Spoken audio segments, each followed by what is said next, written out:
ऐसा कहा जाता है कि शत्रु के शत्रु को मित्र बना लेना चाहिए, जिससे बहुत लाभ होता है। लेकिन क्या हो अगर दो मित्रों का मात्र एक ही शत्रु हो? वीडियो का थंबनेल देख आप सभी समझ चुके होंगे कि वीडियो किस बारे में है। तो चलिए बिना समय गंवाए वीडियो को स्टार्ट करते हैं और हर बार की तरह इस बार भी इतिहास के पन्नों से कर्ण और दुर्योधन की मित्रता के बारे में कुछ ऐसी बातें आपको जानने को मिलेंगी जो शायद ही आपने कभी सुनी होंगी।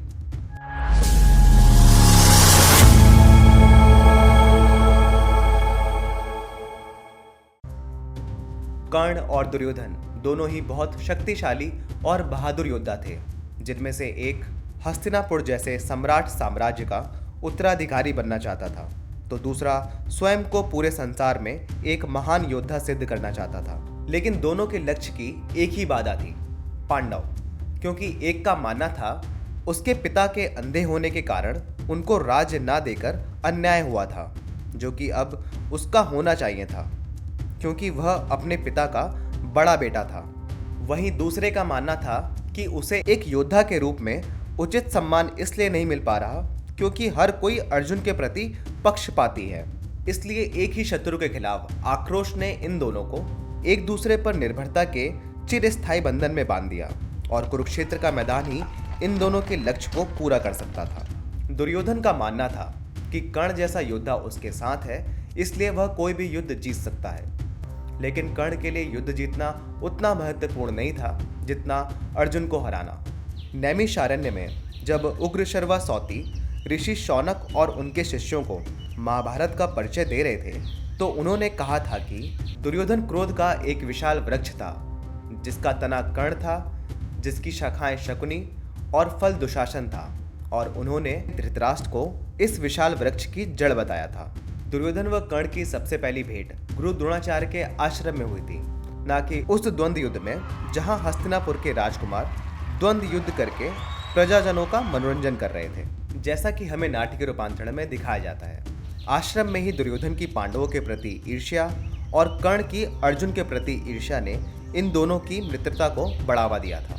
गुरु द्रोण के यहाँ सभी हस्तिनापुर के राजकुमारों की शिक्षा पूरी होने के बाद सभी राजकुमार अपना कौशल दिखाने के लिए एक समारोह में एकत्रित हुए थे, जहां कर्ण भी गुरु परशुराम से अपनी शिक्षा पूरी करके बिना बुलाए वहां पहुंच गया और अर्जुन की ओर देखते हुए बोला कि मैं तुम्हारे द्वारा दिखाए गए कौशल से ज़्यादा असाधारण कौशल करके दिखाऊंगा। और फिर गुरुद्रोण से कौशल दिखाने की आज्ञा मांगने लगा। गुरुद्रोण ने अपने शिष्य को पहले ही पहचान लिया था, जिसके बाद उन्होंने कर्ण को अनुमति दे दी। जिसके बाद कर्ण ने सभी नगरवासियों के सामने ऐसे कौशल का प्रदर्शन किया कि सभी आश्चर्यचकित रह गए और पूरा समारोह उसके कौशल की प्रशंसा से गूंज उठा। दुर्योधन भी कर्ण के इस कौशल को देखकर बहुत प्रसन्न हुआ। उससे भी ज्यादा वह खुश तब हुआ जब उसने कर्ण को अर्जुन को चुनौती देते हुए देखा और कहा कि यह मेरा सौभाग्य है कि तुम यहाँ आए हो। मैं स्वयं को व अपने राज्य को तुम्हें सौंपता हूँ। यहाँ तुम जैसा चाहो रह सकते हो और मेरे साथ साथ यहाँ की सभी सुख सुविधाओं का आनंद भी ले सकते हो। कर्ण भी अपने मित्र दुर्योधन को देखकर बहुत प्रसन्न हुआ और बोला कि मुझे आपके वचनों पर पूरा भरोसा है, लेकिन मैं यहाँ सिर्फ आपकी मित्रता और अर्जुन के साथ एक द्वंद्व युद्ध के लिए आया हूँ। हालांकि यह समारोह केवल राजकुमारों की शिक्षा पूर्ण होने पर उन्हें अपना अपना कौशल दिखाने के लिए था, न कि कोई युद्ध का मैदान। अर्जुन ने भी कर्ण की इस चुनौती को खुले हाथों स्वीकार कर लिया, लेकिन इसी बीच कृपाचार्य ने कर्ण से कहा कि पहले अपना परिचय दो योद्धा। अब कर्ण परिचय पूछे जाने पर बोलने में असमर्थ हो गया और चुपचाप खड़ा रहा, क्योंकि वह सूत समुदाय से था, जो कि ब्राह्मण और क्षत्रियों का मिश्रित समुदाय हुआ करता था। और सबसे महत्वपूर्ण बात यह थी कि वह इस समारोह में भाग लेने के लिए किसी भी राज्य का राजकुमार नहीं था। इसी बीच अर्जुन के प्रति कर्ण के अनुचित आक्रमण से क्रोधित होकर भीम ने भरे समारोह में कर्ण को ताना मारते हुए कहा कि एक सूत पुत्र मेरे योद्धा भाई को चुनौती क्यों दे रहा है, जबकि इसके हाथों में तो रथ की लगाम होनी चाहिए।